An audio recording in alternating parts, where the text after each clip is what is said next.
This is getting more interested every time. And Anthony and President Quiroga and all that have been talking have focused in some specific things.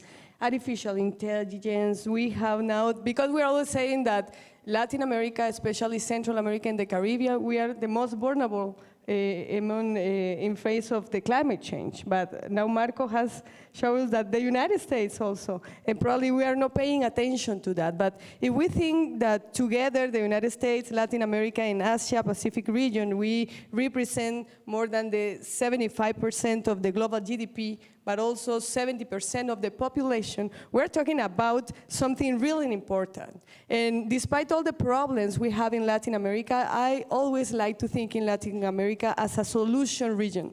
That's why I will ask Kiantar, that is working very hard in a solution from the south in Paraguay around Chaco Vivo, and Munja is also here from Chaco Vivo initiative. But Kiantar, we would like to know more about what Marco was saying, those solutions, and how can we add value, and how can we make things that probably were not happening 10 years ago.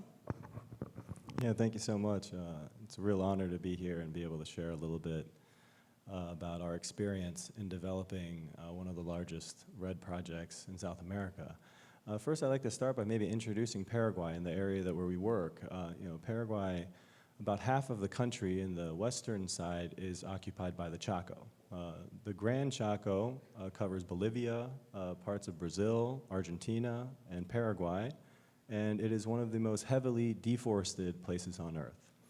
One of the themes that we've been seeing on the panel, and I think it's a really important theme, is this idea that conservationism or protecting the environment is anti-growth or is anti-progress, right? Especially in countries that are developing where you need jobs, where you have to create economic opportunities, right?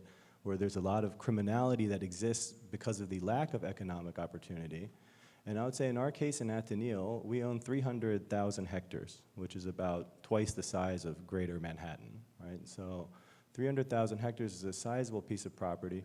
The deforestation in the Chaco is caused by the cattle industry, right? Is caused by the cattle industry. And for us, today, when we talk in 2024, that sounds not so great, right? But if we study the histories of the United States, of Europe, of Asia, of many of the developed countries in the world, many of their forests have already been destroyed 100 years ago. They were gone already. They've been put into productive use. And I think Paraguay, as it goes on its path of development, is just pursuing the exact same things that many other countries have done to try to maximize the economic value of their land, right?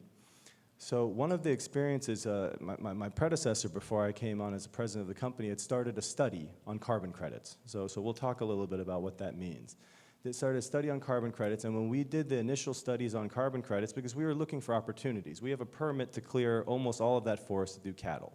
We have a lot of pressure that even came in the past that the Paraguayan government was actually very supportive in the end, but there's a concept of latifundio, which is if you are not using your land productively in Latin America, many times that can make you a target for expropriations or for things of that nature because of the need to make all the land in the country productive.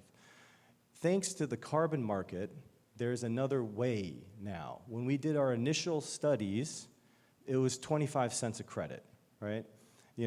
Some academic study that I read recently said that the opportunity cost, the cost of a carbon credit needs to be $40 to offset what you would actually make if you just did a cattle ranch for 30 years. If you just cut down all the trees, put down grass, put some cows there, you would need the price to be $40. Today the price is 10. But we still, as a private company, took the decision when the price was at about $2, $3, just, let's see what's going to happen here. We think this is going to be an important trend. We think this is something that's going to continue to grow. And we made let's say a very large bet 3 years ago to start developing on about 200,000 hectares of our property, 2 different RED projects. The idea behind RED is the idea of trying to create economic opportunities that allow us to take better care of our natural resources, our natural capital. Right? I think when you put it in those terms, it starts to make a lot more sense. When we think about economic capital, we always think about good stewardship, managing your economic capital well, using those resources well, and in a way that it's not going to run out, because then you become bankrupt. When we think about human capital, right, we think about how can we help our people to learn, to grow, to develop, to have the best opportunities. When we think about social capital, we think about how can we make stronger institutions, how can we honor, the things that have been created in the past, the ideas, governments, these things that we've created. And now I see a turn. I was recently in a conference in London, a very large Innovation Zero, very large conference. I was very inspired while I was there because there was a conversation about natural capital, because that's also limited, and it's also something that we should value. And it's not in the sense of, we have to have a very holistic, I believe, argument about it, right? When we have such great economic needs for the development for people, you have to measure that sometimes. There's always trade-offs, right? When we talk about oil, when we talk about energy, huge trade-offs going to batteries as well, and that's a very big conversation that we need to have, even in terms of the supply chains, how we get these minerals. Are these minerals mined in a way that's just or that's good for the local populations? Or is it just something that we're taking, because we'd like to be green where we are, but not green more holistically around the world? So I would say, one of our experience, and I've been so encouraged by this, and this really comes from the private sector as well, from the voluntary carbon market. I'm sure Marcos can share some of that experience as well, because they've much more experience and they've been working a longer time. But it's the effort from private companies, energy companies, commodity traders, right? Technology companies, saying that even though it's not part of our core business, for us, it's really important that we hit these objectives. We really want to try to change our supply chains. And all of that requires a tremendous amount of investment, a tremendous amount of work.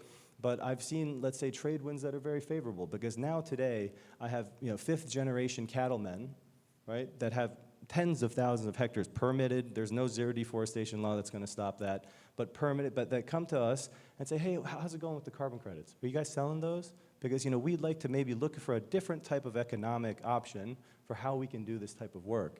And I think that that's been probably one of the most encouraging things for us, that as you see the voluntary carbon market start to develop, and I want to just tie this briefly just to wrap up the point here, but when you see this kind of economic model develop, you see technology companies, you see consumer products companies all around the world that are making this effort. And I think the link that's very key, right? The link that for me I see, and I've been privileged enough to be able to travel the world and go to Asia and go to Taiwan, go to South Korea, obviously being from the United States. And what I've seen there is that there's a lot of opportunity in the private sector, right? There's this big effort already that's happening on part of the private sector, and may it long continue, to try to make that effort where you're thinking about profit, but you're also thinking about the planet, and you're also thinking about the people that are working with, and then the stakeholders in the community. And what I'd like to finish by saying is that I think that finding the economic vehicles, right?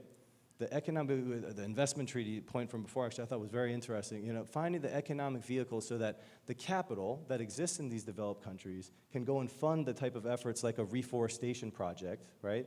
In Latin America, in Paraguay, or Guatemala, and maybe that's something that Taiwan. I recently talked with this Taiwan Green Industrial Alliance, and this is a group of private companies that are looking to how can we fund carbon work so that we can decarbonize for a lower price.